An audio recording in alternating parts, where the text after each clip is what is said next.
Welcome everybody, Dr. Adam here today in the wood shop. Today I'm going to show you how to build 3 pieces of equipment in this instructional video that we use in our overwintering process in our program.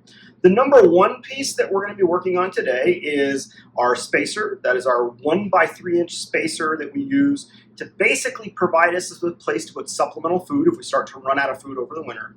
The second piece that we're going to put together is our moisture board. The moisture board is what helps mitigate moisture above the cluster. That is an absorbent piece of fiber board that absorbs moisture as it rises. You have that hot, moist air that rises off of the cluster as they're respiring, and that oftentimes will accumulate on the inside of the inner cover. This is why we use a moisture board, so that it sucks up that moisture and you don't have any chance of that raining back down on your cluster and freezing them out. And then the last piece, that third piece of equipment that we're going to do, is our insulation. And the insulation is what we use to augment the temperature of the top of the hive. Remember that if we do nothing, what ends up happening is that the top cover begins to be the coldest surface in the hive. If that happens, that warm, moist air coming off of your cluster condenses on cold surfaces. So if it condenses on the inside of that inner cover, it basically rains back down on your colony, freezing them out. We use that 2-inch, or that top insulation piece. I use a 2-inch piece up here in northern Michigan. But that top insulation piece, what we use that for is we use that so that the top cover is not the coldest surface in the colony, but rather the sidewalls are. And so if the sidewalls are the coldest surface in the colony, that condensation accumulates on the sidewalls and then runs down the sides of the colony, never interacting with your cluster. So a great way to mitigate moisture mortality in a hive. So let's come along here in the wood shop. I'm going to show you how to build all 3 of these. Super easy to do, super basic tools to make most of them. Come along. So the first piece of equipment we're going to make is our spacer. Our spacer, basically what that does is it gives us room at the top of the hive to add supplemental feed during the winter. Now, depending on where you live, you're going to have somewhere generally between 50 and 150 pounds of honey on the colony to get through a long winter. Now, where I live, we have a solid 6 to 7 months of winter, and so we generally leave about 150 pounds of honey on. That is not always enough. In some seasons, we have a little less on the colonies, and so oftentimes the colonies will run through that feed, and we have to supplement that feed so that our bees don't starve. Starvation is one of the major causes of death by honeybees, and that is totally on the beekeeper. Starvation is your responsibility to make sure your bees are fed and they don't run the risk of starving. So that's why we do this. Now, depending on where you live, I use 1 by 3 material. This is just stock 1 by 3 by 8 material. You can use something smaller than that. The beekeeping supply companies will make these spacers as well, and they generally range anywhere from about 3/4 of an inch in depth all the way up to about 2 inches. I like the 3-inch because it allows me to put 4 to 5 pounds of sugar on my colonies when I do those winter checks. I don't want to have to be doing this all the time, so I add enough to get me through an entire month generally of supplemental feed. Now, again, if you're at lower latitudes, you may need to use less sugar, so you may not need as big of a spacer, but the dimensions are going to essentially be the same. For each one of these 8-foot boards, you're going to get 1 spacer out of it, and you're going to end up with about 2 feet of spare material, so for every 4 boards you go through, you get another one out of it.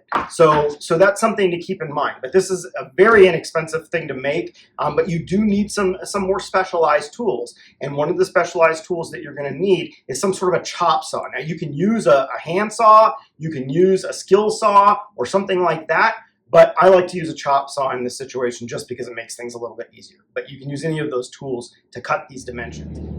So now we're going to cut our pieces with our chop saw. We're going to be cutting 4 pieces out of each 8-foot piece. We have 2 pieces at 16 1/4 and 2 pieces at 18 3/8 that we'll be cutting for this. So let's do that here.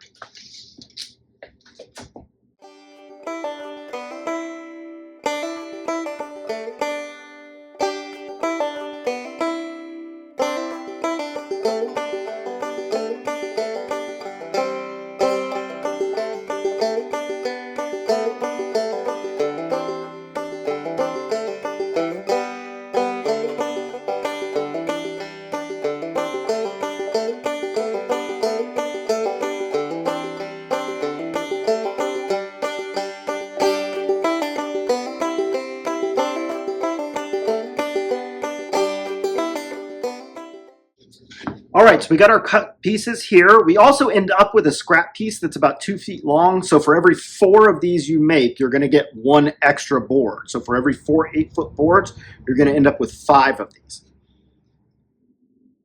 So the next step of this is we're going to take this 16 1/4 inch board and we're going to put a 1/2 inch hole in it. Now you can put this hole, can be anywhere from about a 1/2 inch to 1 inch I've seen. Depending on where you're at, keep in mind you're going to have heat loss through this. So if you're in colder climates, you want a smaller hole, but we just need a hole big enough for the bees to get in and out of. Where I live, we end up getting usually about 3 feet of snow on the ground during the winter. And so the top entrance is critical on those days where we start to get a little bit of a warm up, but there's still a lot of snow for those bees to get out and do a cleansing flight. So all I'm going to do is take this drill press and just drill a hole in it. That easy.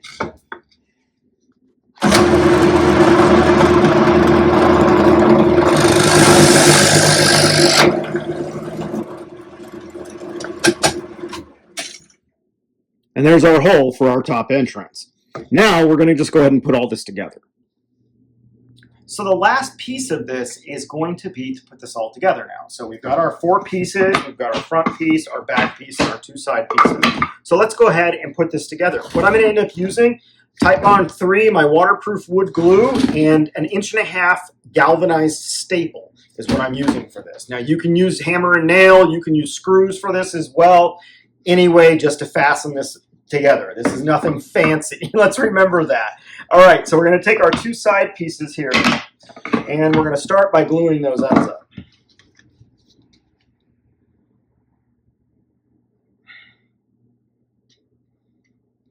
And then what I'm going to do is I'm going to go ahead and take my top piece here, or my front piece, and I'm going to stand these up. And now I have a board that I'm working against on the opposite side. So I have something solid that I'm hitting against. You want that there. So, all right, so we got that. I'm just going to kind of eyeball it to square it up. This is not fine woodworking. This is just beekeeping. So you got it right like that. I'm going to go ahead and put a couple staples in it. One more side here. Flip it around. We'll glue those other edges.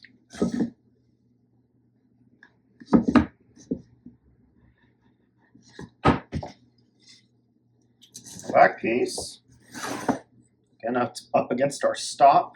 That's to keep the wood from bouncing back and not letting the staple all the way in. So you got to have something hard you're up against.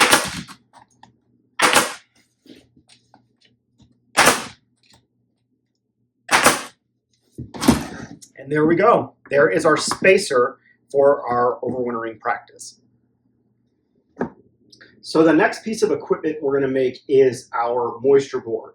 The material that I'm using is a material called Homosote, which is a sound deadening material. It's a fiber board that essentially is compressed without any adhesives. And what it does is it allows us to wick moisture off of that top area of the hive, again, so it doesn't rain back down on our cluster and cause a cluster to freeze out. This is a 4x8 sheet. You can purchase this also as a material just as fiberboard, which is a sound deadening material. This is also a sound deadening material.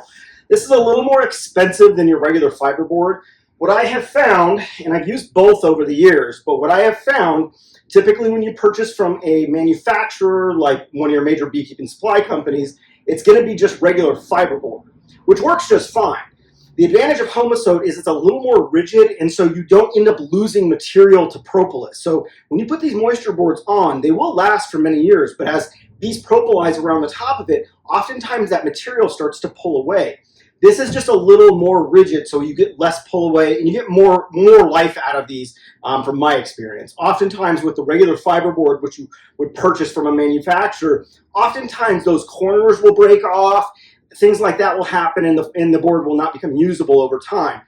This material lasts a little bit longer, but it's about double the price. So you just got to figure out what you want to do with it. Again, we're making 10 frame equipment, so these are going to be 16.5 by 20 in size. And what I'm going to do is I'm going to go ahead and we're going to make our 20-inch cut first on the long edge on our table saw. Now this will require a table saw to rip this material down. So if you don't have that, it may be a better avenue to purchase that from a beekeeping supply company. But let me show you, basically we're just going to cut this down, show you how quick and easy this is to make these.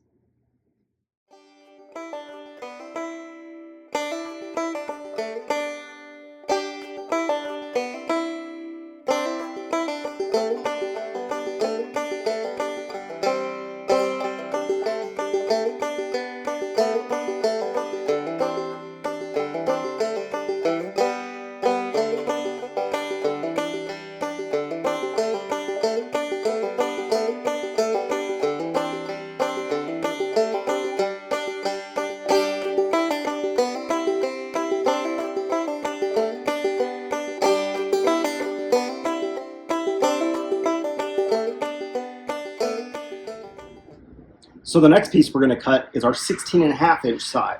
So we've got all our long boards cut. Now we're going to cut down to the actual size of our moisture board.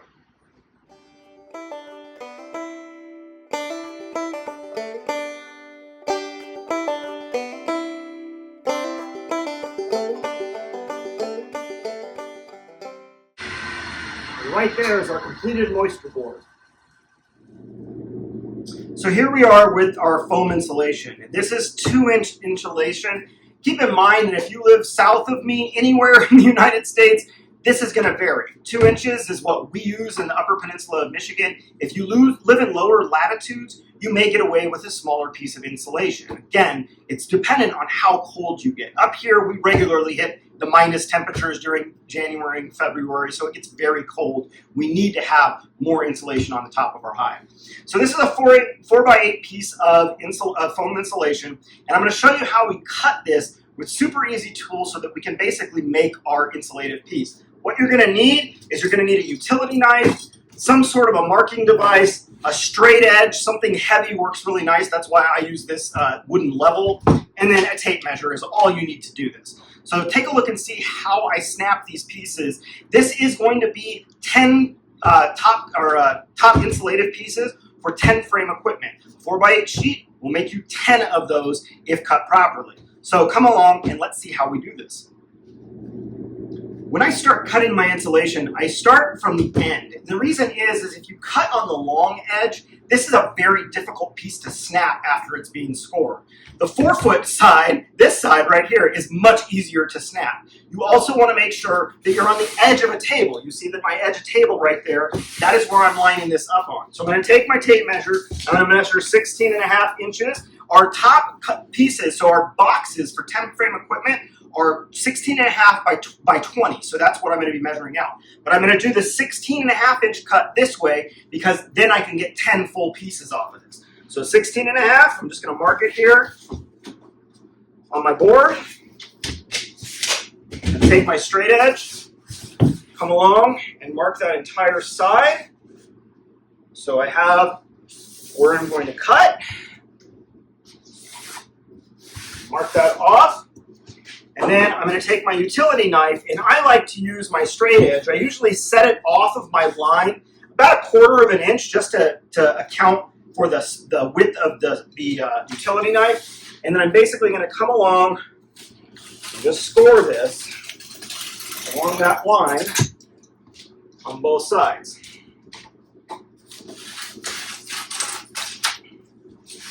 The next step to this is going to be you're going to snap it. You want that scored line on an edge. So I'm going to move it a little bit so that it's on the edge of the table, and you're basically going to just give it a nice force, and it's going to snap. There you go. Okay, so I have my 16.5-inch piece that we snapped. Now I'm going to go ahead and measure 20 inches on this piece. Got our 20 inches there.